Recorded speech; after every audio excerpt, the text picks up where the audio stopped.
right in with what we were just chatting with Rishma about. Let's talk about indicators when it's time to hire, and who did you first hire? So we had someone put in a question that they are just, how do you know when you need to hire, and who do you hire first, or who did you hire first? Let's maybe hear from your experience. Teanna, you have the biggest team, so you should go first. Okay. That's so funny because I was like, I'll let them go first. Okay, this is funny because I actually just had this conversation today. We just hired an aid manager, and she's like, I have a wait list. And I was like, okay. She's like, nobody can fill it for our current clients. I'm like, so you need to hire. And she's like, how did you know that? Like, where's the formula?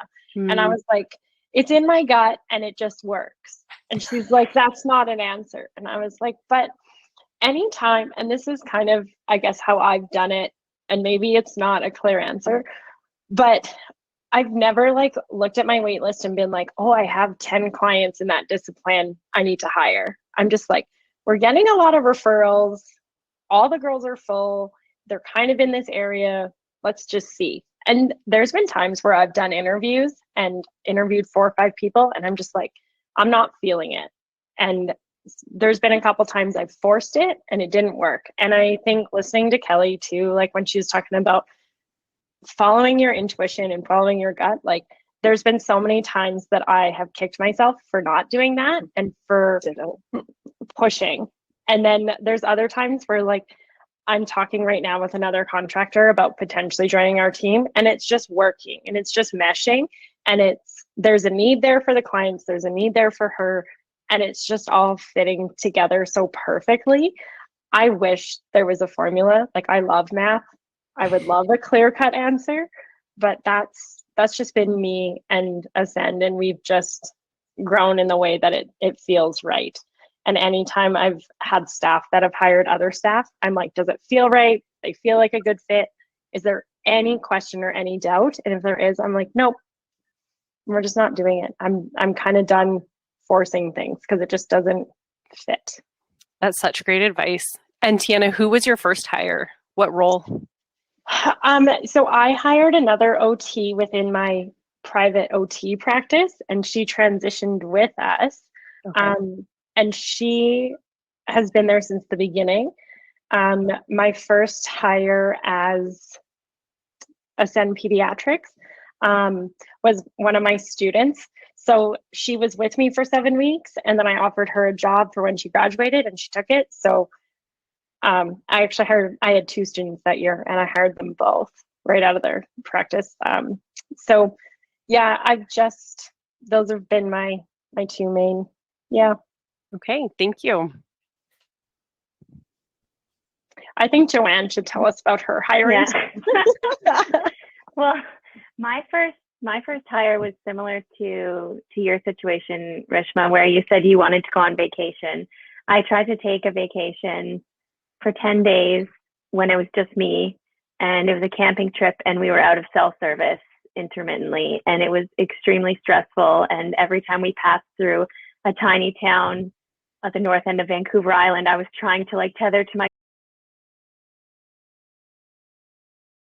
timelines where you need to accept them. And then I just realized I'm never going to be able to enjoy vacation again unless I have someone who can cover for me that I trust. So literally like the next week when we got back from holidays, I met with a past colleague of mine that I'd worked with and known for like 6 years, and asked him if he would come on and do some consulting for me and basically kind of be my right hand and cover for me, which he's been doing now for the last 2 years. And then beyond that, it was just kind of like as referrals grew and I was either turning away referrals or I was working way more than I actually wanted to, then decided, okay, it's time to bring on someone else. And that was just with like the existing referral sources that I already had. I haven't been really trying to like market to new referral sources, but I built these really good connections with physio clinics or counseling companies that trusted us, and I really liked working with them. So I didn't want to, have to turn down referrals from those people that I'd built connections with. So kind of as that happens, I've hired more people, and then one of my therapists moved to Revelstoke because her partner got relocated there. And so that is why we have a satellite branch randomly in Revelstoke. And then obviously I had to hire to replace her in Vancouver. And she actually connected me with one of her friends who's an OT. And so we've just kind of grown through people that my staff already knew, which has been really nice because there's like another layer of trust other than just like an interview. So yeah, it's important to stay connected with that OT community. Yeah. And are all of your staff OTs? We have some rehab assistants as well. Okay.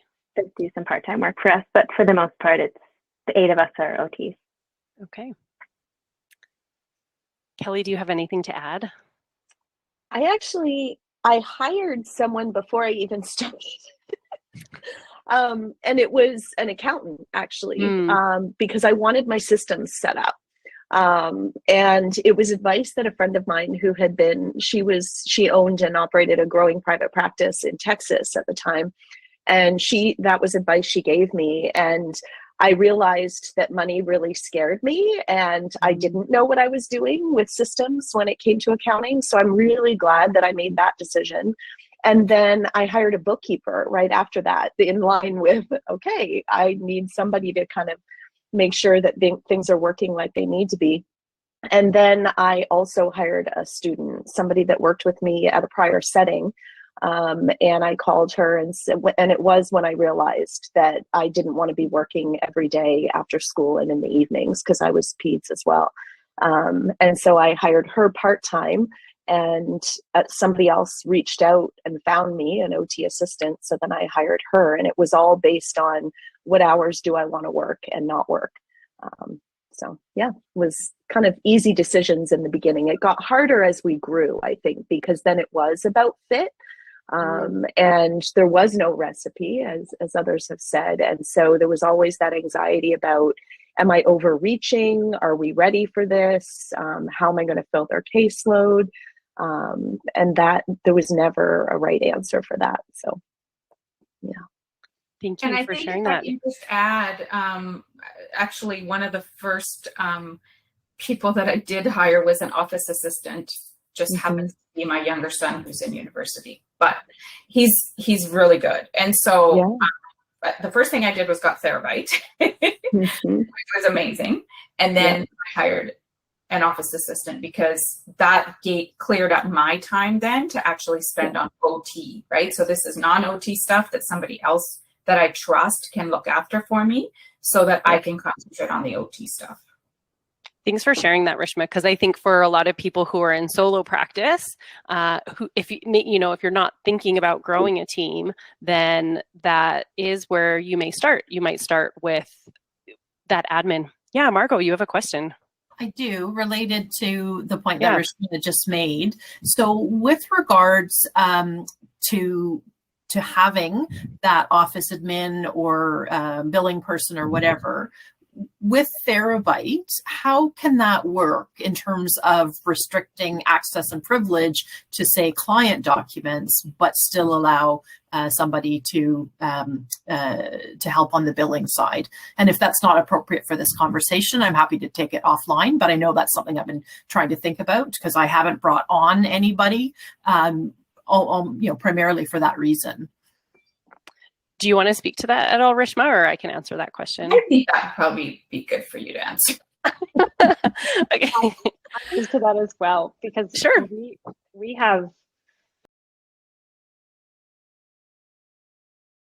as well. And to be very honest, between Ashley and Mike, they have worked with me to make sure those roles are all set up.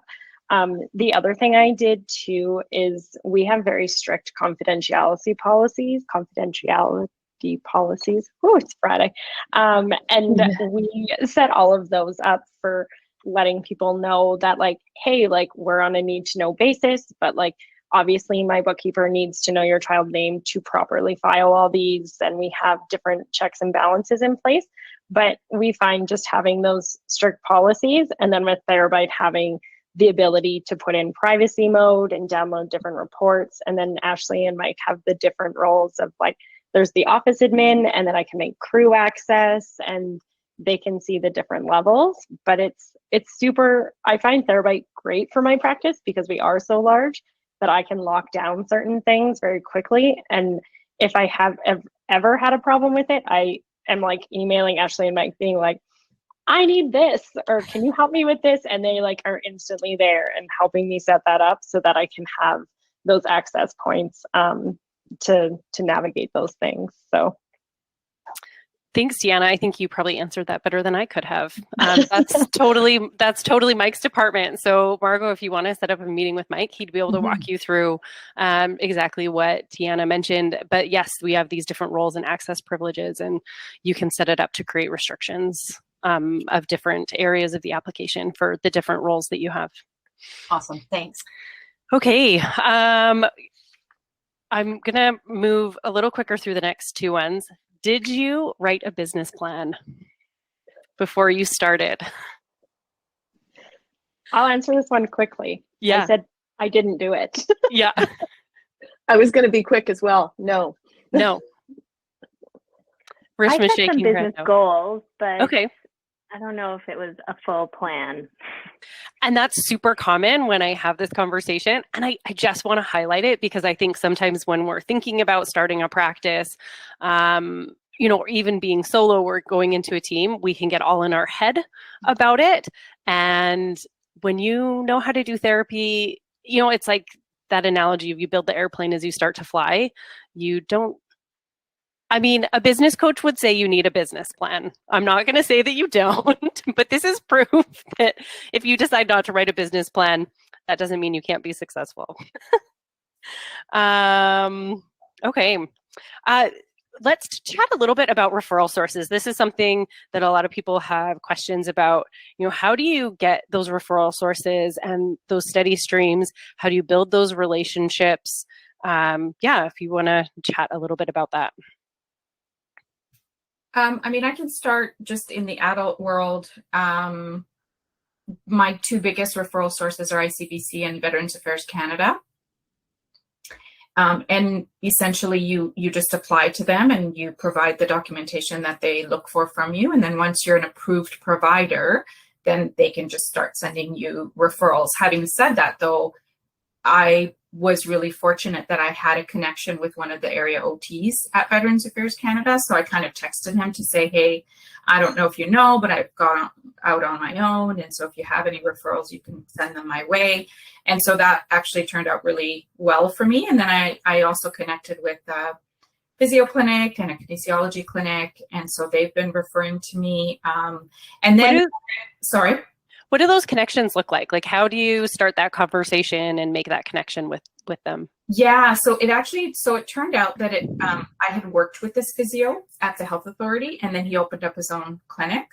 So when he opened up his own clinic, I asked if I could just present to his entire clinic and explain what my role would be if they passed on a referral to me, like an ICBC referral, what that would look like. So that's how that happened. And then the kinesiologist literally just Googled me on a Saturday and just said, hey, I have some clients and I know that they need OT. So do you think that you could? And once he sent me the first, then it just snowballed from there. And he sent me quite a few after that. So I'm in a similar situation to, I think it was Joanne who mentioned that, haven't really marketed more than just what I've got going on right now. But now that I've got this other OT coming on board, I'm going to start looking at marketing. But I also do other things too. Like I provide online workshops, and that just kind of came to me from a family friend. And again, just kind of you do the work and then the word gets out and then you've got people calling you. So. I hear a lot of leveraging the connections that you have, building connections with people in your community. And then when you need that, then you follow back up with them and check in. Yeah. And some of my third-party payer clients have referred people that they know that now are paying me privately because I've been recommended by their friend or family member or whatever it was. Thanks. Joanne, do you want to add on to that? Because I know you mentioned earlier that you have some similar relationships. Yeah, so I the way that I kind of connected with different clinics is like just doing some Google research to find out, okay, who's in the geographical region where I'm getting referrals, or where if I just brought on a new therapist and they live in Burnaby, I'll try to connect with a good clinic in Burnaby that we can refer our clients to, and they can refer their clients to us. And I'd usually like cast a wider net initially, like maybe meet with 3 or 4, and then you get a sense of which ones actually want to collaborate. And that makes it easy. I don't want to waste my time trying to make a connection with a clinic if their therapists aren't going to want to answer my calls and collaborate about client care. So, you find a couple good ones that are really into that collaboration. And I did something similar to what you did, Rishma, just like go in, do an in-service, maybe about a specific topic, like under the OT umbrella, like mental health or concussion rehab or whatever. And then just kind of add a little bit on the end about, when is an appropriate time to make a referral to OT. Thank you. Bringing in that education piece to your referral sources. Mm-hmm. Absolutely. How about you, Teanna? I know you've secured some recent contracts. Yeah. So after you and I talked, because we chatted about this a little bit, and I finally went back to like the bigger directors who we initially negotiated our contract with, and I was like, "How did you find us? Because I need to know." And they were very clear. They are finding us on Google and through some Facebook groups. 2 of our larger contracts actually are moms who are negotiating other contracts through Alberta Education and different things like that. And they got our information through these like private word of mom Facebook groups. And so there are no therapists in it. It's all mom driven. Our word of mouth referrals are currently through the roof, to the point that I'm giving like thank you cards, and I'm like, please just like stop telling people right now. Take your coffee, drink it, don't type our name right now. I'll tell you when it's free. And all of our moms find it very funny. We had one mom, we gave her like a gift card like every week when she came in for programming. I was like, thank you for the referral.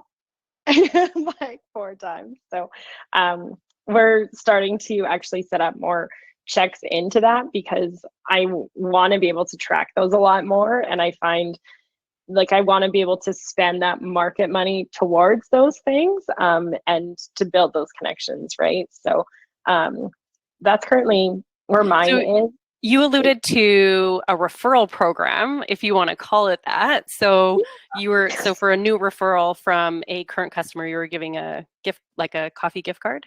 Yeah. All of our kids, so we have a little kid program that's 3 to 5, and they just really like stickers. So they do stickers on thank you cards for us. And then I write in adult writing, thank you. And we throw in like a $5 coffee card just to say like, hey, thanks for thinking of us, and like we appreciate you. And so like it's just kind of like a nice thing. It also gives me the ability that when we get a referral and they're just like, oh, this random person on a Facebook group, I'm like, can you tell me who it is? Because I want to give them like recognition for that referral. And so we're getting a lot of hits through there, which finally through our Facebook link to our website is making us go nuts on Google. But yeah, so it's kind of like a weird tie-in, because I tried to do the SEO and the Google thing and it didn't work out very well for me, which was fine. And so I'm finding putting my money where the referrals are is generating so much more. Yeah. Thank you for expanding on that.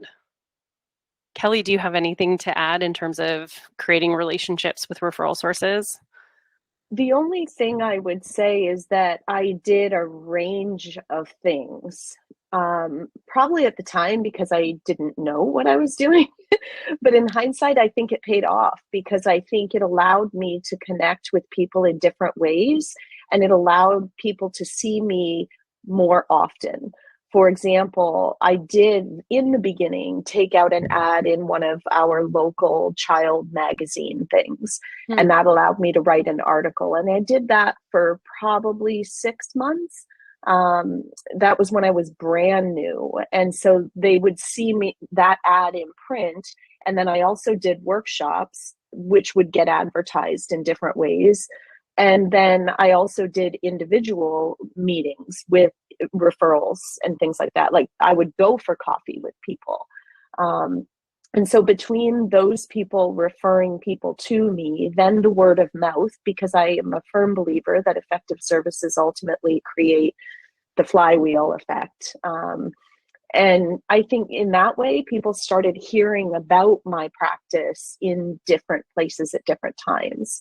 And I think it just helps you to build a reputation that way. Yeah, and I see that over and over again. I'm so glad you highlighted that word of mouth piece and the gratitude and the recognition. Those things, I feel like that's karma. You know, you put out that good karma and it comes back to you, and people remember that. Okay, how do you manage a wait list? Or do you carry a wait list? Let's ask that question first. Do you carry a wait list? I carry a wait list. My wait list is kind of funny though, because it's 6 to 8 weeks right now for OT services, 4 weeks for SLP, and instant services for my psych team. So we do still connect them with the appropriate professionals who do have that availability. But then what we also do is like I add them to like my email list, so they're notified about different programs and this and that, and so that they can still feel like they're a part of the Ascend. We always call it the Ascend team, and we let families wear that recognition as well. But that's kind of what we do with our wait list as of right now. Thanks. I'll jump in with something I did that I think it was kind of unique. I hadn't heard of other people doing it, which is why I want to share it, because it's something I did consistently and I think it really helped. And that is, I considered our assessment as a separate service from just getting started with OT, so that people would get an assessment. They may or may not get put on the calendar either right away or at all for services. And it allowed me to meet people sooner than when they might start for therapy. And that really helped.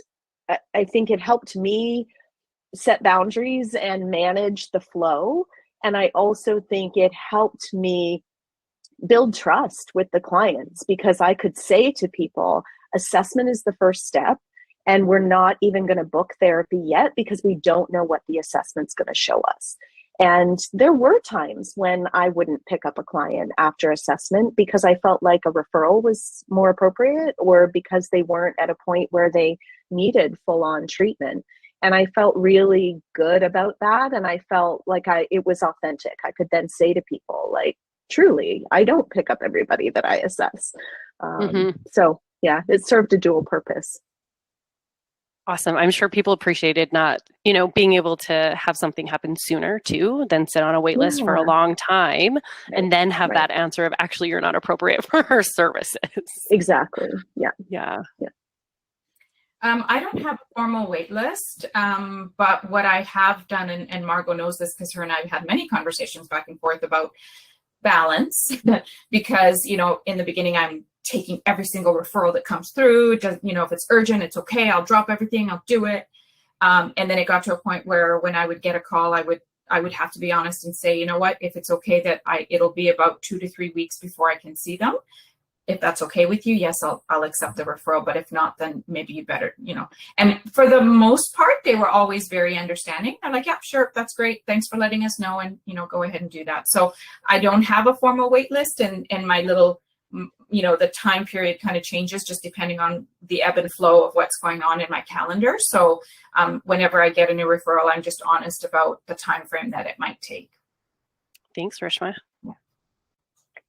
Mine is pretty much the same. We work with similar funders, and they actually set criteria. Like WorkSafe says, if you can't book them within 10 days, don't accept the referral. But I've since learned that if you call the case manager and say, well, I can fit them in 14 days or 15 days, they'd rather just wait than have to find another therapist who's going to take another 10 days from the date of that referral. So there's always a little wiggle room. You just have to ask for it. Thanks. And I've heard some people who having a wait list just gives them anxiety. And so they don't even carry a wait list. If they have room, great. If they don't. And I think always a courteous thing to do, if you're open to it in your practice, is to, if you are carrying a wait list, to then at least invite them to search for services within your community. I'm a firm believer that there's always enough work to go around. When you're open to taking work, I can't even tell you how many times I've been like, oh, I could take another referral. And, within a week, I've got 2 or 3 emails, looking for services. So it's always nice to share around as well. And because ultimately we're here to serve our clients, and the better they can get access to care, the better. All right. This is a big question that I see go around some Facebook groups. Client homes, renting a space, or having a treatment space like a clinic. Now I think, go ahead, Kelly. Jump in. I'm ready to dive into that one because I've done them all. Finish the question. No, actually, I have your name right here. Kelly, you've for sure done 2 of 3 of these. So if you want to comment, yeah. What were the 3 again? It's renting space, home, and what was the other one? Client homes, renting an office, or having your own treatment space, like a clinic.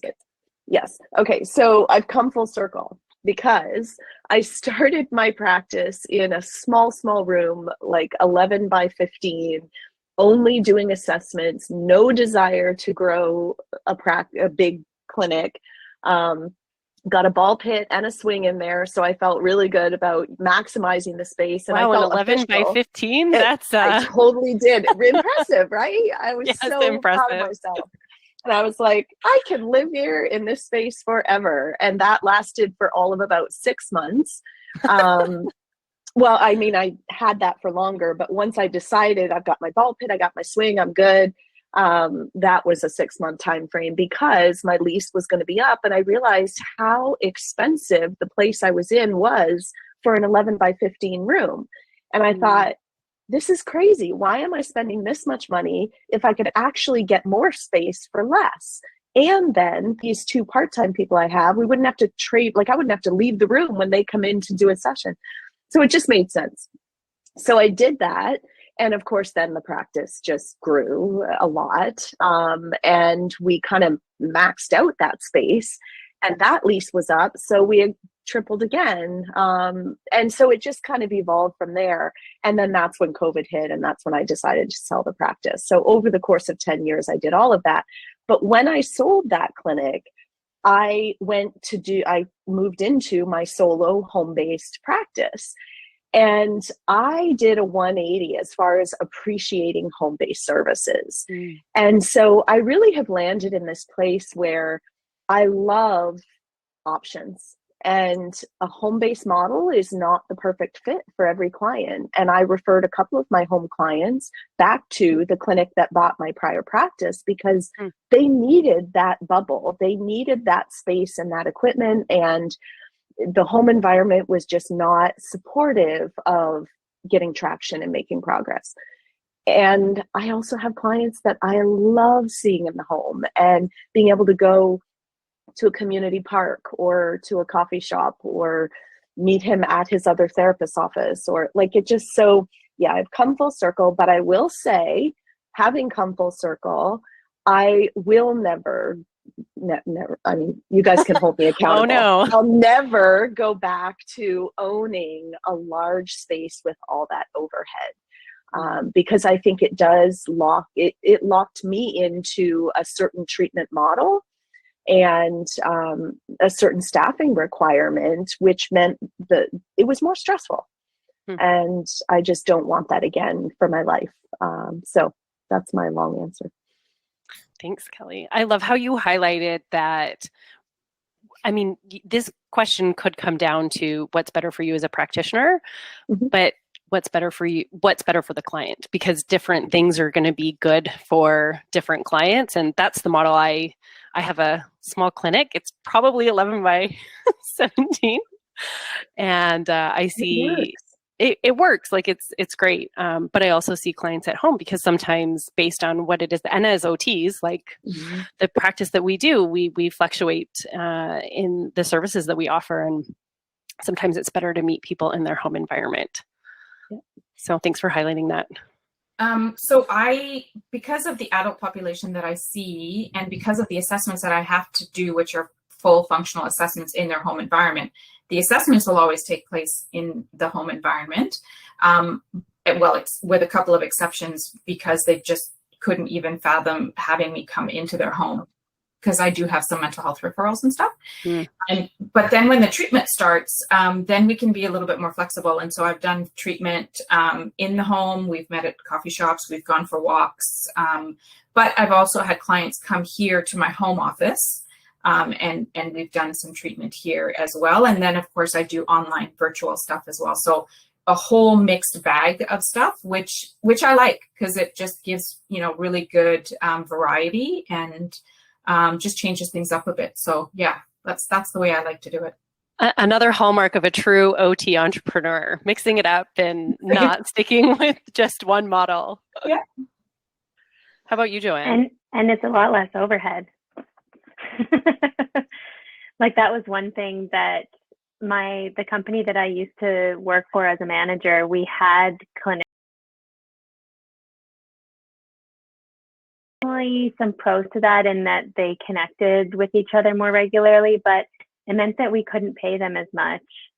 And I feel like there's other ways, which I've been trying to accomplish, just like keeping the team connected in other ways, rather than having like an office space, because it also means like having to commute there and waste time doing that, instead of, doing your laundry or spending more time with your kids or whatever it is you want to do with that hour of your day. So I think my experience has been that the home-based treatment or outdoor, I've been doing a lot of outdoor, especially since COVID, and I'm just carrying on with that anyways now.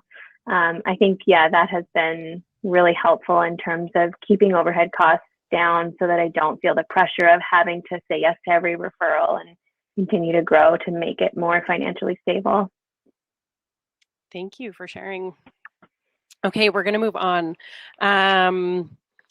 As you're growing your team, how did you decide how many contracts you would deliver yourself personally, and then which ones you would assign to a staff member?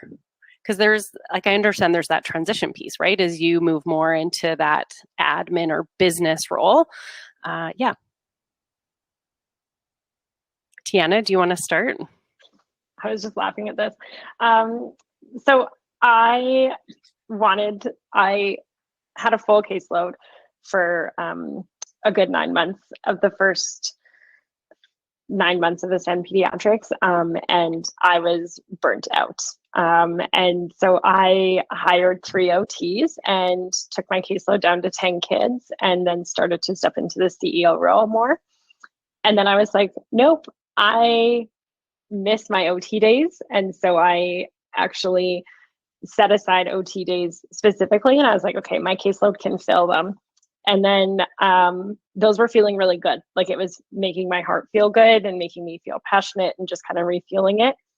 And then September came around, and we were offered a contract where I could fly in to Northern Alberta and be an OT for a whole entire week, and just like watch the clinic from afar and put in the procedures and take that step back. And I took it. And so my caseload tripled in a month. So I went from having a full-time caseload to a very little caseload to now an extremely full-time caseload. So I'm still figuring it out, but it's working, and I'm finding where the gaps are as a CEO. So I'm putting in policies and procedures and SOPs to make those things happen, because I know, like Joanne, even you're about to take a maternity leave, and so you're putting in all these things, and I would like to take a vacation. And sometimes when I'm away for that week, just being an OT, I don't have to make CEO decisions, and I kind of like it. Thanks, Teanna. If no one's dying to say something, I'm going to see if I can fit in a few more questions. What payment process do you use in private practice? Like, how do you handle getting paid when you're doing telehealth?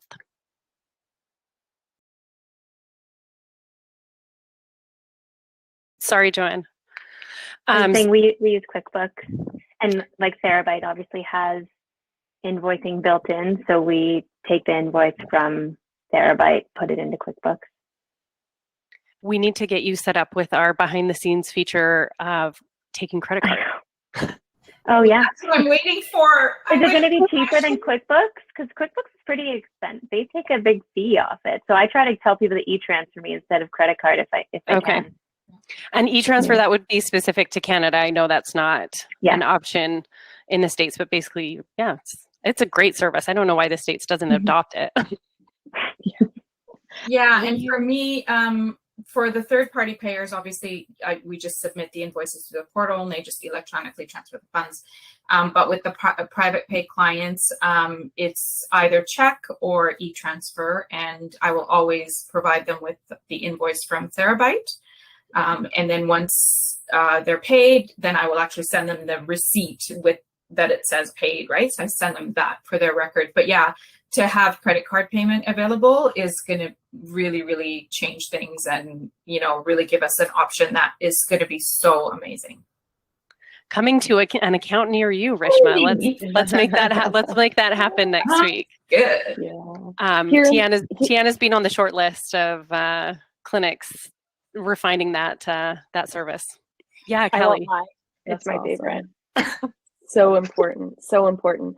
That didn't exist in Therabyte when I started using Therabyte. And so I was using, and still swear by it, IV Pay, which is an online app that's HIPAA compliant, and it was credit card. You basically text the client and they set it up on their phone and they enter their credit card. We never see the credit card. We don't have to store any details. It's all done via the app and stored in the app. And when you run a charge, if it doesn't go through, then that app automatically pings the client to update their credit card. And so I would just transfer the IV Pay ID payment number into the Therabyte invoice, and then I would email the clients the invoice once everything was run through. Thank you, Kelly. Yeah. Okay, we are at an hour, so we're gonna wind down. Okay. I'm just looking through my questions to see what we might have time left for. We had a question around systems, and there's lots of different kinds of systems that you could have in your business. And Teanna mentioned SOPs. Those are standard operating procedures. If you're not familiar with that term, really just a process for how you do things. And I'm clearly a huge fan of systems. So I wanted to know what was, one of the first systems that you put in place in your private practice, and yeah, what was it? Was it tech-based, or was it more just a process? Is that too vague a question? Go ahead, Kelly. I already said mine. It was accounting. Yes. I had the accountant set up QuickBooks and used QuickBooks for several years. Actually, most of the group practice, I used QuickBooks. So yeah, that I would highly recommend financial systems. And the second after that was the EMR, because you needed it to integrate with whatever financial system. Thanks, Kelly. Yeah, and for me, it was Therabyte, because I had been an independent contractor and I tried all kinds of like Excel sheets and Word documents, and I knew that wouldn't work for me. So Therabyte was, from the get-go what I used, and it's been awesome. Thanks, Rishma. Me too. Terabyte was the first thing. You guys have a good rate for a solo practitioner. So like when I was comparing prices and it was just me, it made a lot of sense, and it's been really easy to just transition to a team from there. I didn't have to do anything. You guys did it. Thanks, Joanne. I think mine was probably the accountant side too. I got spoiled and discharged a client, and his parents were bookkeepers, and she was just like, I'm following you. And she just set it all up, and I was able to concentrate on everything else. Fantastic. Thank you so much for your time today. What a rich conversation.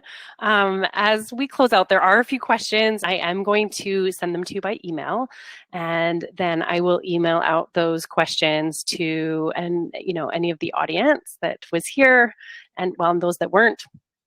Any closing thoughts, any closing comments, anything, any words of wisdom that you would like to share with those who are thinking about going into private practice, or those who are thinking about building a team, or just, in their private practice, but figuring it out? I would just say go for it. Just go for it. I waited 25 years and I didn't have to. So just go for it.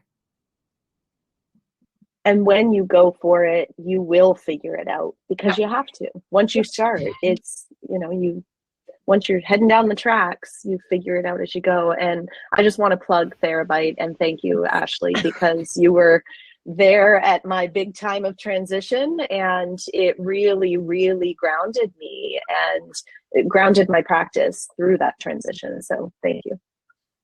You're very welcome. Yeah, I would go ahead. I would think just take the time to ask questions, and to know that you're not the only one asking the questions, because I know there's times where I feel like the question that I have is one that I should have asked months ago, and I wish that I would have, and it's okay, because there's guaranteed there's other people that I want to ask that question to. I know anytime that I've taken the time to connect with you and Ashley and Mike, it's been great. And I feel like taking the transition and the jump into Therabyte has been one of the best things I ever did for my private practice. Thanks, Teanna. And I was just going to add, building your community out, like I have a business bestie, and she has a business on the island. She's also a Therabyte user. And so just having that person that I can call to talk about business issues, client issues, staffing issues, whatever it might be, that definitely helped me just feel more confident going into the private practice world. And yeah, as you said, Kelly, like, you're never going to know everything before you start. You might always think like, okay, once I get past this hump, it's going to be smooth sailing. And then it's like, well, no, then there's this other new contract I didn't know about, and now I have to figure out how to apply for that. And so there's always something else. So don't wait for all the stars to align, because there's going to be more things that you uncover as you go. Thank you so much for taking the time to share with all the people that were here today, and those that will, have access to this recording. And this will be the gift that keeps on giving as people check in. So maybe really quick, tell if you're open to it. Like you said, Joanne, it's so nice to have that community. And Kelly, you mentioned that, when you had first started out in private practice, that wasn't as much of an option because we weren't as connected technologically, and there's so many options for that connection. No one should feel alone, but we isolate ourselves because we think maybe we're the only ones with that question. So if you're open to it, let us know how people can connect with you if they have questions to ask you. Kelly, we can start with you. Sure. Multiple ways. You can email me directly at kelly@kellybines.com. So pretty easy and straightforward. And then I'm on social on Instagram, kbines at kbines_sensory expert. Those are probably the two quickest, easiest things that I'm doing pretty consistently. So I'm going to stop there. Thanks. Rishma. You can email me, Rishma at OT4Lifebc.ca. I'm on Instagram, Facebook, LinkedIn, Twitter. So you just Google Rishma Dalla OT and you'll be able to find me. And I swear Rishma's just like she says she's so busy with work, but I swear she's like on her phone, just like waiting. Well, I'm on for work, and then something comes in, so I'm like, okay, let's just get distracted and see what's going on here.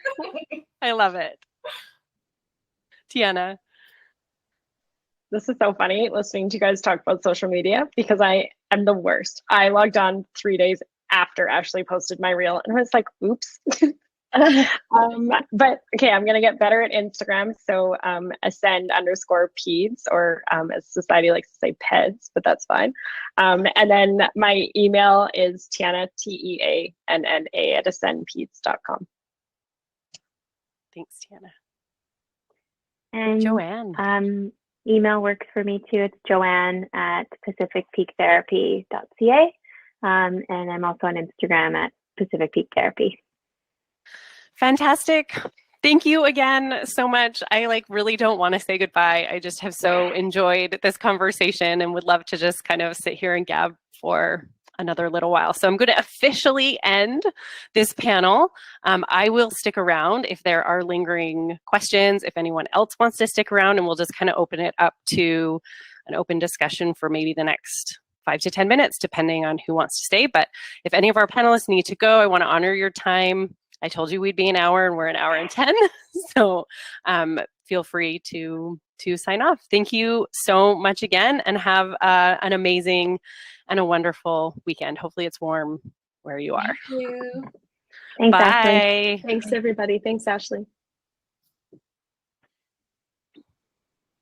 Figuring that out, Julie, you popped in there.